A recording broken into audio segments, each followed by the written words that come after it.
Okay, and we have the women's G race coming onto the track now as our roving cameraman shows athlete by athlete lining up. In lane 1, it's Susan Howell from Chilwell. Lane 2, Rihanna Watts from Ballarat. Lane 3, Ruby Aitken from Box Hill. 4 is Jessica Welford, Mentone. 5, Emma Ochoa, unattached. 6, Ashlyn Jansen, AWA. We'll get back to you on that one. Lane 7, Athletics Waverley, AWA, Alyson Jansen. Lane 7, Grace Wilson from Doncaster. 8 is Poppy Williams, unattached. Then 9, Kate Kennedy, Mentone. 10, Talia Warsome, Box Hill. And to round out the field, Kaylee Mangan from Essendon. And Mick, we've got 5 athletes here who have all remarkably run 2 minutes 40 on the dot. Incredible. So we see who can take it out of the 5 of them. It's a common barrier there. A lot of these athletes would be looking to break if you're sort of round about that mark. It's a bit of a milestone, getting under 240 for the 2 laps. A nice clean number that would be looking to go underneath. So what would we expect to see his first lap in, do you think, Mitch? I reckon they're going to go out pretty fast. The past 2 races, they've definitely gone out pretty hard. So we'll see if the girls can follow suit. But I wouldn't be surprised if it's a fast first lap and then hold on for a PB from there. Which is typically how they seem to go here in the 800s. So, absolutely, especially in some of the lower heats, it's usually a bank time early type tactic. We might see around 72, 73 second lap, but in some of the later races, might be more evenly timed. So we'll see how this one plays out. Yeah, I mean, I often find with this, mates, from when I used to run them, that I think tactics sort of go out the window a little bit, and you just want to be able to run a fast time. So hopefully the girls can, either have a buffer in their second lap or pace themselves well enough to be able to come through for a PB. So it is the home of PB, so we'll see if they can hit the nail on the head here.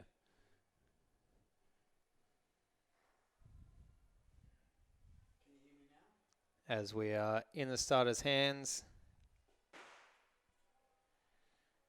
And a strong move from Welford in the yellow singlet in the middle of the track so far. The athlete from Mentone, she is running very well and will go into the 100 metres in first position with the rest of the field to follow. They will get quite spread out as the race progresses, about 15 odd seconds between their season's best, which will be about 100 metres at the finish line. But it's all Welford and the athlete from Box Hill in, it looks like Ruby Aitken. Clearing the first 200 metres ahead of the field. Yeah, and they're just going to work off each other really well here. They both found themselves in a great position off the gun, so we'll see if they can maybe share the lead a little bit or whether they're just going to let Welford just take it from the gun. But it's nice and spread out, which indicates a fast pace, as Jimmy said earlier. So we'll see if the girls who are running a little bit wide towards the back of the pack there can find their spot before they come into the bell lap. But it is all still Jessica Welford and Ruby Aitken at the front. As now they start to bunch up a little bit more coming into the bell. But a pretty good pace on them, I would say, as we're about to get the 400-metre split. And we're probably right, Mick, they are going to go out a little bit faster than what their PBs might indicate. We're going through in 75 seconds there, so we're right on track for a lot of PBs out here. And now Welford goes again, so we'll see who can go with her. Ashlyn Jansen is the other athlete right up there, the athlete from AWA, who have since found out is Athletics Waverley, not Athletics Western Australia, if we were watching national championships. Would have been an unbelievable trip for Milers Club. To knock that 240 barrier. So Welford is just been overtaken by Ruby Aitken, the home track specialist on the back straight, as we see the athletes quite spread out now. About 80 metres the difference between the first runners and the final runners in this women's G race.